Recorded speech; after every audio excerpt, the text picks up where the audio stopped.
feel like before it happens. Feel the forecast, streaming on CBS News. She's the most successful alpine skier, male or female, ever, and a worldwide inspiration. We need a lot of women doing sports really, really well. The story of Michaela Schifrin's game-changing reign at the top of the slopes when we go person to person.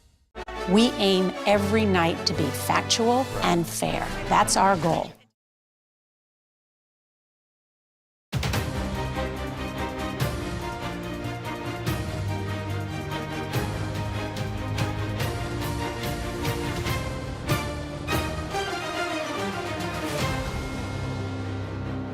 The United States stands with Israel and with its people. Today, tomorrow, every day. The good news is our support continues to grow. We're continuing to work to narrow the gap, and that's going on, and we're going to continue the meetings. Because I care deeply about the country, I'm not frustrated for myself. I'm frustrated that the voters are getting robbed of the chance to really understand their alternatives. Hello, I'm Robert Costa in Washington. Welcome to America Decides. The United States House of Representatives is still without a speaker, and there is growing angst among Republicans in the chamber about their stalled debates on issues like aid to Israel, aid to Ukraine, and keeping the government open when funding runs out next month. I spent the day in the halls of the Capitol, and as of now, there is still lingering indecision about who should win the gavel and frustration, growing frustration, among the rank and file as some worry they're being cast back home as part of a dysfunctional Republican majority. There are still too many on the fence right now to support Steve Scalise, the Louisiana Republican, for Speaker of the House. And House Financial Services Chairman, Speaker pro tempore Patrick McHenry, is now seen as a possible consensus pick. But we will have to wait and see whose name is brought to the floor, if ever, and when all this happens, all as the war in Israel escalates. We begin tonight with Nicole Killian on Capitol Hill. She is a CBS News congressional correspondent. Nicole, thank you for being here. We were just walking along the Capitol basement together, trying to figure out what's going on. As evening comes here in Washington, what's your latest read on whether Steve Scalise, the Louisiana Republican who's looked at the speakership for many years, does he have the votes? Can he get there? Well, I think he's trying to, Bob. And as you know, the Scalise was a former whip, so that is his job and was his job and something he knows very well in terms of how to round up votes and rally them.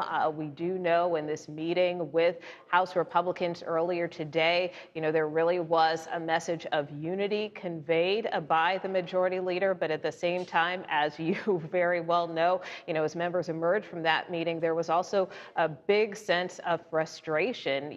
Many members still have a lot of grievances, continue to air them out during this discussion, and by and large, many of the members we spoke to feel that Scalise still does not have the votes to get there. That being said, I did talk to a member just a short time ago who was very close to Scalise, who was going into his office to try to get an update, and so he said that he does feel that they are making progress. We know Scalise was meeting with some of these holdout members, so the hope is he can try to flip some votes on his side, but again, it is still an uphill climb for the majority leader. Scalise did address reporters briefly after that House Republican conference meeting.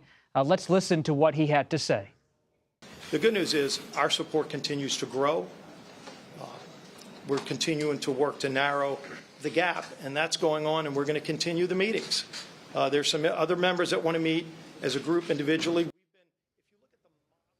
This is rough and tumble politics, Nicole. When we were down there together reporting today, I was struck at how members were speaking publicly about Congressman Scalise and his cancer diagnosis. Marjorie Taylor Greene, the congresswoman from Georgia, brought that up inside the room, I'm told, and brought it up outside the room. Their concerns about his energy, his ability to fundraise. It's deeply personal to come at Scalise in that way. What were you hearing from other members about Scalise and whether he can get the votes, but also whether they have confidence in his ability to be Speaker?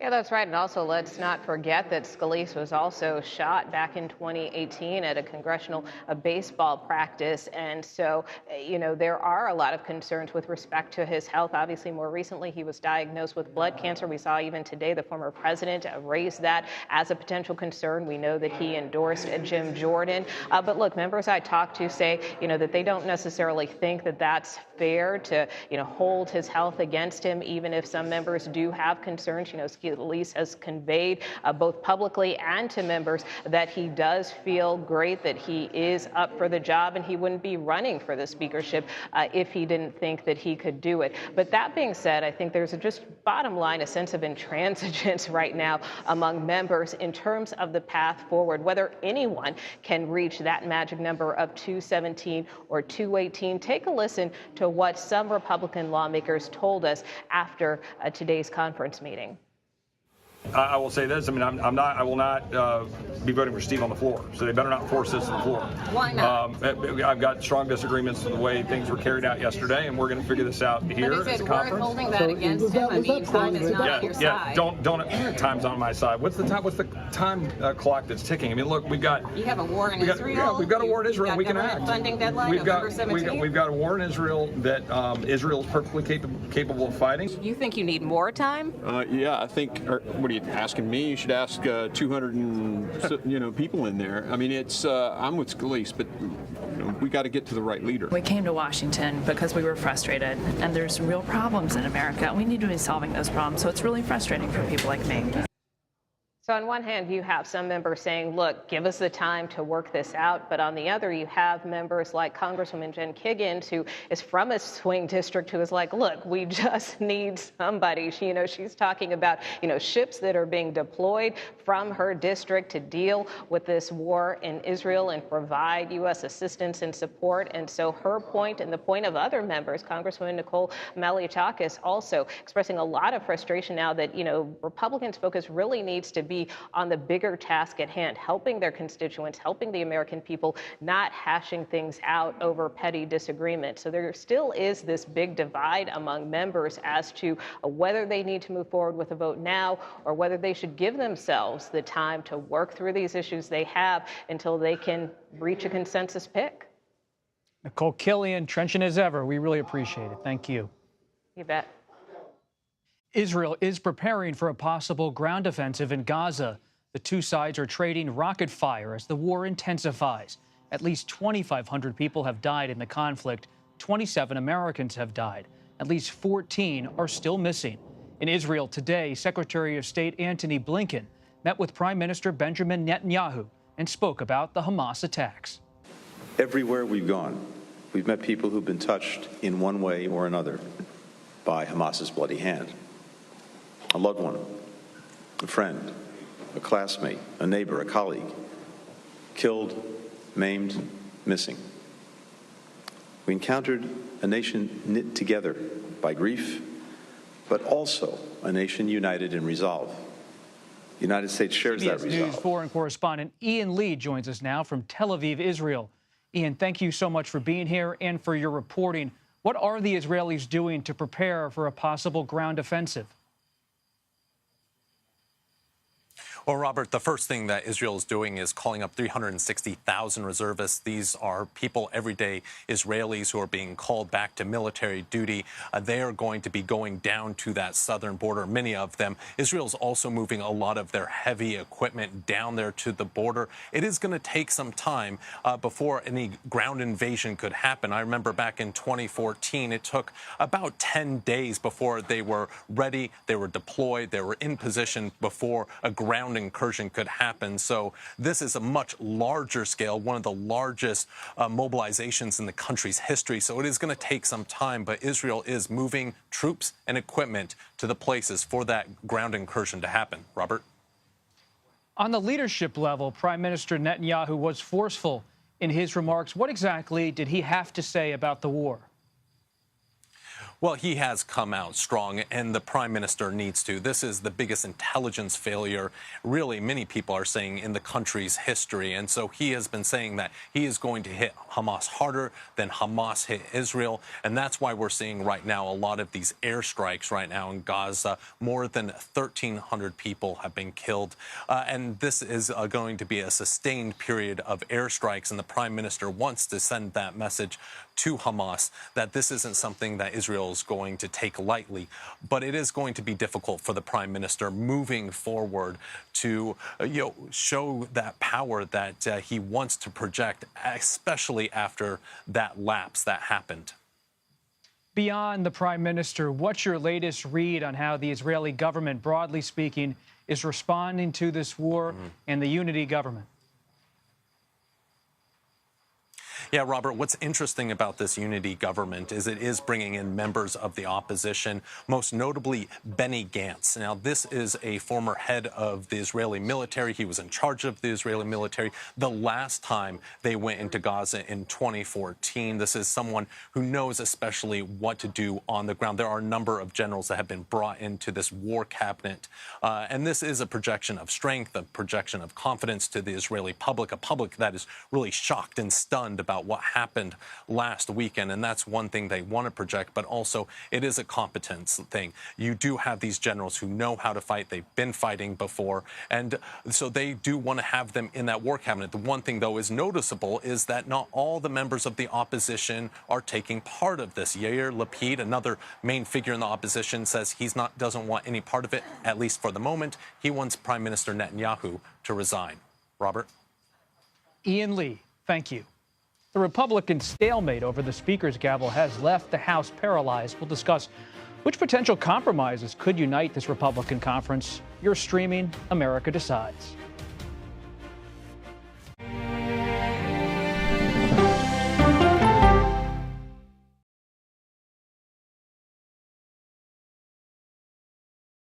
Well, let me start with this. This really happened. Have you told the government? Did any of that make sense? What's your response? You want me to just What's wrong with that argument? What have you learned? Do you know why? Why? Why? It's time for 60 Minutes, Sunday on CBS.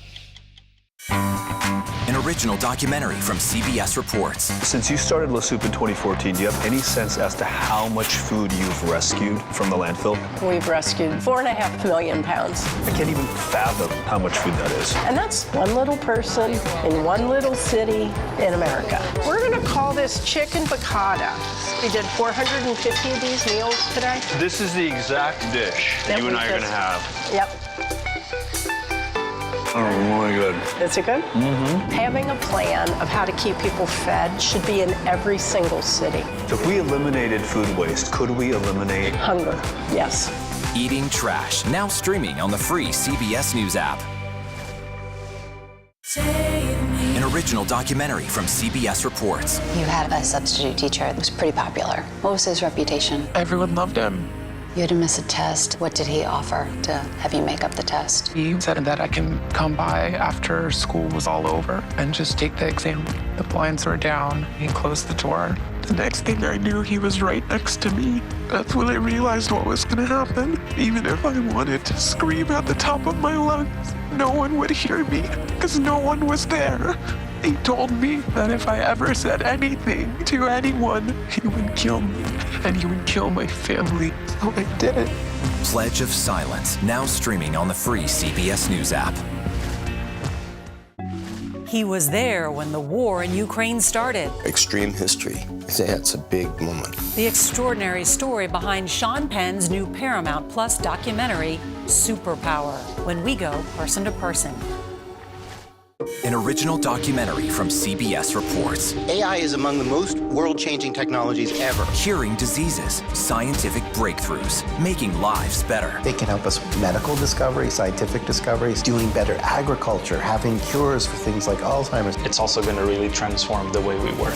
The uplifting potential of artificial intelligence is limitless. It gives you a friend, somebody to chat with 24/7. that is non-judgmental. He makes me feel loved and desired. And so are its downfalls. The problem with all this AI is that it's unpredictable and uncontrollable. The choices we make now will have lasting effects for decades, maybe even centuries. The ChatGPT revolution, now streaming on the free CBS News app.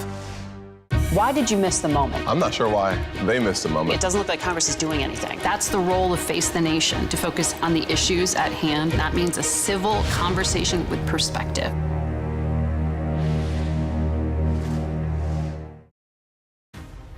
Welcome back to America Decides. The House does remain at a standstill as Steve Scalise, the Louisiana Republican, struggles to collect the votes necessary to be elected Speaker. House Minority Leader Hakeem Jeffries is now calling on the GOP to end their, quote, civil war. Leanne Caldwell and Major Garrett joined us now. Leanne is the co-author for the Washington Post 202 newsletter and an anchor for Washington Post Live. Major is CBS News' chief Washington correspondent. Great to have all of you here. We began with Nicole on the show talking about the stalled talks among Republicans on Capitol Hill. Let's take it a step further. Let's begin with Leanne and Major. You pipe in about your analysis and reporting. If not Steve Scalise, who? Well, there's spin the big speaker wheel. I know. So you can answer that a couple ways. There is very few people on Capitol Hill right now who think that there is a consensus candidate, that there is a candidate who can find 217 Republican votes on the House floor to be Speaker of the House. Now, that's perhaps the reality. What is happening, though, is that members are starting to talk about who that next person is going to be. For example, my sources tell me that Tom Emmer, the whip right now, who is running for majority leader, is making calls to be the majority leader should Scalise pull this out. Those calls, I'm told, are devolving into Republicans he's talking to asking him to run for Speaker. There's another option, perhaps just give the temporary Speaker, Patrick McHenry, right now more power. And then, you know, there's a couple other names like Tom Cole. Maybe they create some sort of coalition government with Democrats. But right now, all of this is really fantasy land until Scalise can either bow out or clinch the nomination, which is not likely. But Scalise is not going to bow out until he goes round and round and round several times to try to see if he can get close to 217. And maybe he makes the calculation if he's at 210, 212, bring it to the floor and use the dynamics of the floor, the pressure of public view to push people across the finish line. We're a long way from there, but he's not going to give up after a day and a half. Patrick McHenry is also being talked about, as Leanne said. And there's an important person who no one in this audience has ever heard of before, Jason Smith. You know who Jason Smith is? He's the parliamentarian of the House. People are going to him right now and saying, is it possible for you to agree under House rules to expand the powers of the temporary speakership so the House can actually do a couple of things, maybe not under the auspices of a full speaker, but with Patrick Henry as Speaker pro tem, do some things to allow the House to function. These questions are now being asked and answered completely off the books in an unprecedented way. Again, that word, unprecedented. Yeah. And so there are these other options. And though it is a very, very, very long shot, he hovers on the side. The former Speaker of the House, Kevin McCarthy. Matt Gaetz, the congressman from Florida, but he would never vote for him. He wouldn't. But he has allies who want him to say, I'm not ruling it out. Any of these things are possible, but nothing will come to the fore until Scalise has exhausted his game plan. Let's dig into that. Major brought up the question of whether Scalise, and when he comes to the floor, whether he tries to win this on the floor, almost like he's rolling the dice, doesn't have the votes, but hopes the pressure cooker of a floor vote for Speaker could make it happen for him. When, or do you even believe Scalise is going to bring this to the floor?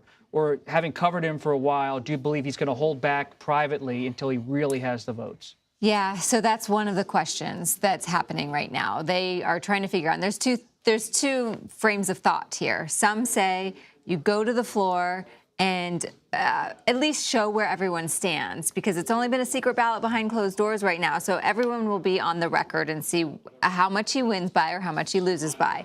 There's the other thought that It's just, if he loses, it's another instance of showing that Republicans are unable to govern, that it's just more chaos. They can't get anything done. They can't even choose a leader. And then right before I came here, I spoke to one Republican member who said the going to the floor theory is very dangerous because then you could vote again. How many people want to vote against Donald Trump, who has backed Jim Jordan, and who wants to vote against Jim Jordan? And once 5 people have already voted against Scalise, then the barn door is open and it could just be a runaway And Democrats attempt. are watching this. They could always decide to vote for somebody else or vote for vote present. Right. There are a lot of legislative... Once you throw the floor open, lots of things can happen.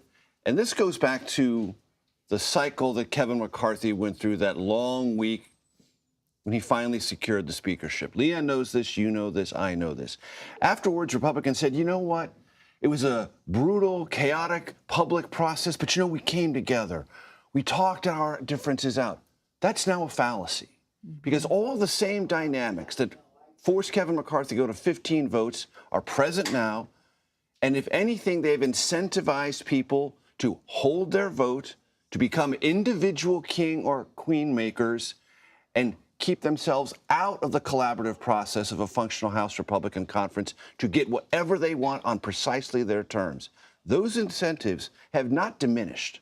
They've only increased, complicating Scalise's efforts. Yeah, just take a step back here. Like, this is the end of a second week where the House floor has been completely paralyzed. Last week they spent kicking out their speaker, and then they adjourned because they all hated each other so much. This week they're trying to elect a new speaker. Meanwhile, you have just over a month. Government funding runs out again. Any day now, you're going to have an emergency supplemental from the administration about Israel. There's all these real-world things that are happening that Congress can't get to. Can an emergency supplemental even move through the House without a speaker? Back to these conversations with Jason Smith, the parliamentarian. Is there a way, if the House votes to do this, and maybe House Republicans could vote to do this? We don't have a speaker yet, but we want to do a couple of things. We will invest by a rule vote on the floor this speaker pro tem with specific select powers to advance a couple of things just to get things moving a little bit. I think every constitutional scholar in the country would be feasting on whether that's even legal. But under the Constitution, if the House, through a majority vote, votes this as a new rule, at least can govern for the temporary time being. These kind of conversations are going on. The unprecedented then is a new precedent is set. And that's part of what they are also deciding. Yeah. What a world when you can't make laws. Maybe you rewrite the rules in the House of Representatives. Leanne Caldwell and Major Garrett, thank you very much. Former President Donald Trump is polling ahead of the 2024 Republican field. I spoke to Governor Doug Burgum about calls for some Republican hopefuls to drop out. That's next. You're streaming America Decides.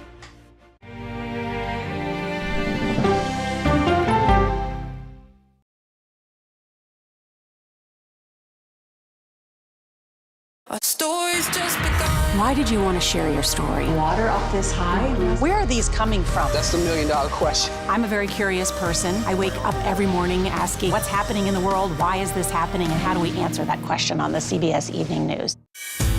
An original documentary from CBS Reports. Imagine yourself in Manhattan with no police, no army, no mayor. The people of Haiti stare down poverty, corruption, natural disasters, and violence. 90% of the guns that are used by gangs in Haiti are American guns. But with an unbreakable spirit and eternal optimism. There are days where I cry, but we can't be discouraged. We still believe in Haiti. They're still able to look ahead with hope. Haiti is on the brink of transformation, a radical shift. Haitians are coming together and saying things must change. Fighting for Haiti, now streaming on the free CBS News app. We aim every night to be factual and fair. That's our goal. An original documentary from CBS Reports. Controversial Congressman George Santos. Why won't you answer our questions? How did he manage to get elected? Thank you very much, and God bless you, and God bless the USA. George Santos' campaign was a campaign of deceit, lies, and fabrication. And who is he, really? I knew him as Anthony Dvoldar from Queens. Really, who he is, he's a fraud. I compare him to the Tinder swindler. From people who know him The truth, the facts, the lies. He would say that he was worth $100 million. It's an incredibly cynical episode in American politics, beyond satire. Had you ever seen anything like this? No, and I hope I never see it again. Campaign of Deceit, now streaming on the free CBS News app. Since childhood, she never stopped reaching for the skies. Now she's spent more time in space than any other American. I like being a part of something bigger than me. Peggy Whitson's extraordinary career as a history-making astronaut when we go person to person. Feel the forecast on the CBS Evening News with Norah O'Donnell. I think I asked direct questions. I don't know that they're tough questions per se. Why aren't you holding yourself to that standard? It doesn't look like Congress is doing anything. What has to happen? That's the role of Face the Nation, to focus on the issues at hand. And that means a civil conversation with perspective.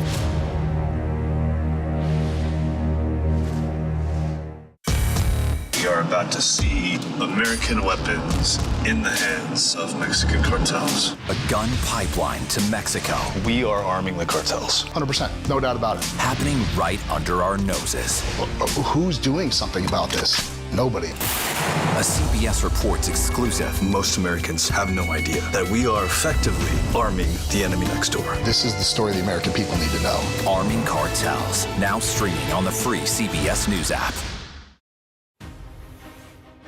Welcome back to America Decides. There are growing calls for some Republican candidates to drop out of the race and coalesce around an alternative to former President Donald Trump. But some Republican candidates are bucking those calls. And I spoke to Governor Doug Burgum of North Dakota about his own plans. George Will wrote an article last summer, the most qualified presidential candidate you've never heard of. That's our challenge. We just got to get our name out there. But we're happy warriors, and we're excited about the opportunity. We believe in America. We believe in freedom and liberty. We believe in driving the power back to the states and back to the people. George Will did write that. He also just wrote this week that Senator Tim Scott should drop out of the race and endorse former Ambassador Nikki Haley. What's your response to whether it's George Will or Newt Gingrich or others who say this field has to consolidate to give oxygen in the room, politically speaking, for a real Trump alternative to emerge in the race?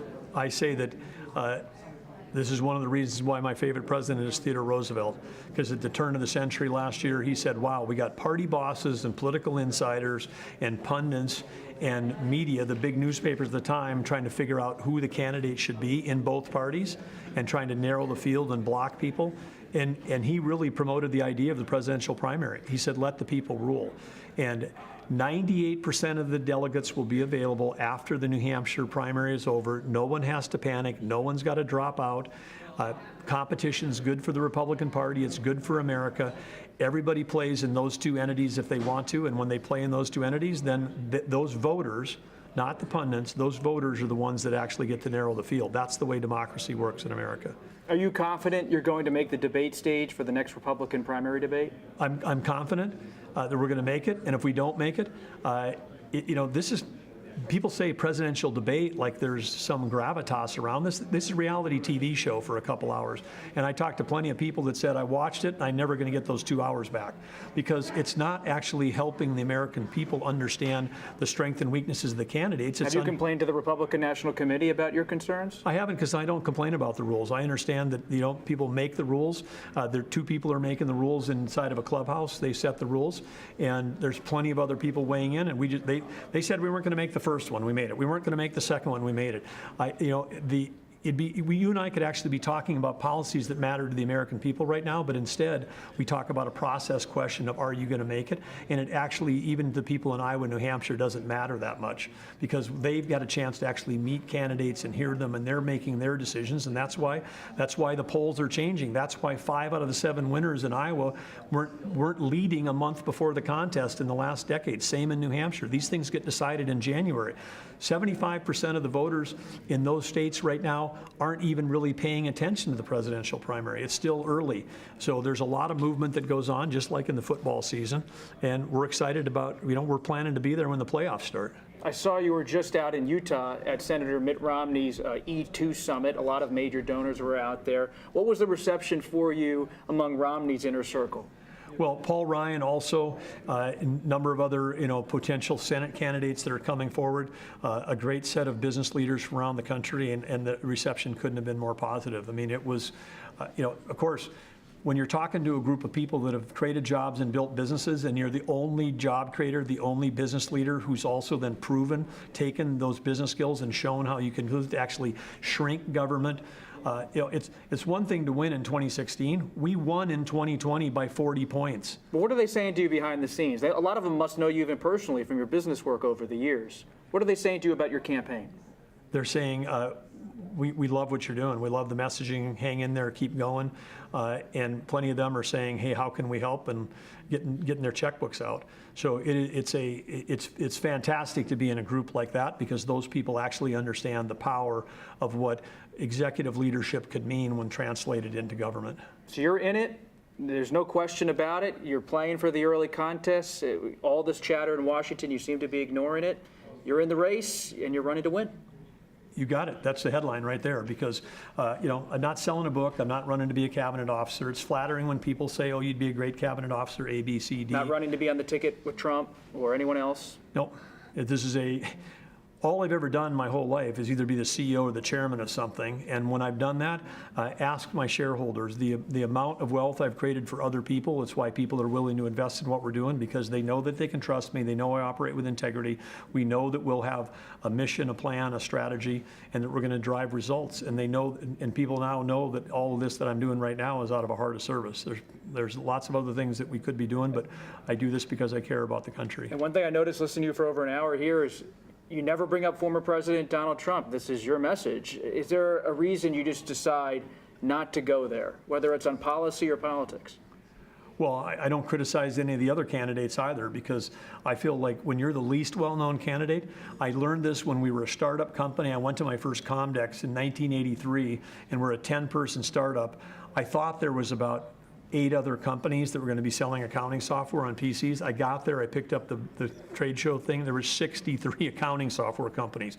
I had just bet the farm, literally mortgaged the one asset that I had to put into this company. There's no internet. I had done all the research I thought I could do. All of a sudden, I got 8 times as much competition as I thought. I didn't decide, oh, let's change strategy and start attacking the market leaders.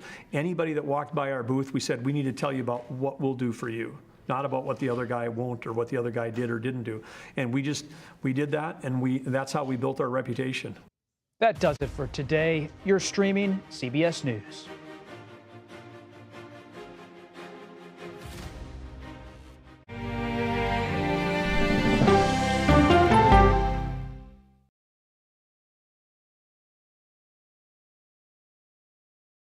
On Face the Nation, the way to learn is to listen. We may have a recession. Listening to how someone explains themselves is so key to understanding their perspective.